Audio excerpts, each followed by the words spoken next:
বঙ্গোপসাগরে সৃষ্ট নিম্নচাপের প্রভাবে জোয়ারের পানির তোড়ে ধসে যায় কক্সবাজার উপকূলের ২ কিলোমিটারের বেশি বেড়িবাঁধ। প্লাবিত হয় অন্তত ২৫টি গ্রাম।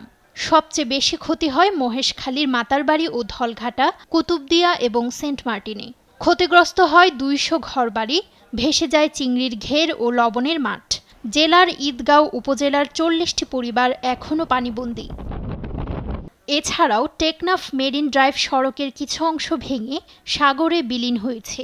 ক্ষয়ক্ষতি নিরূপণে কাজ করছে জেলা প্রশাসন। এদিকে গেল দুদিনের ঝড় ও টানা বৃষ্টিতে বিধ্বস্ত হয়েছে ভোলার ৭ উপজেলার প্রায় ৫,০০০ ঘরবাড়ি। তজুমুদ্দিনে বাঁধ ভেঙে লোকালয়ে ঢুকে পানি, নিঃস্ব হয়ে অনেকের ঠাঁই হয়েছে খোলা আকাশের নিচে।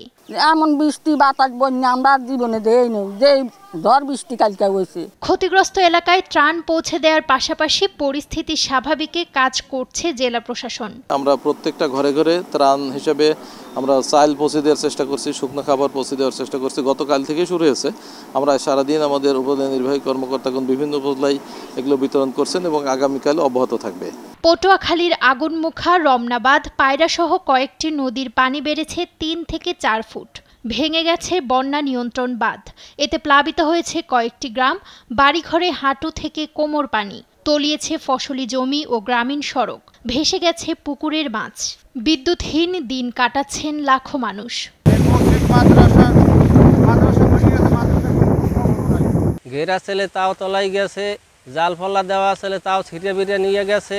এছাড়াও মুসাপুর রেগুলেটর ভাঙা থাকায় জোয়ারের পানি ঢুকে পড়ে ফেনীর ছোট ফেনী নদীতে।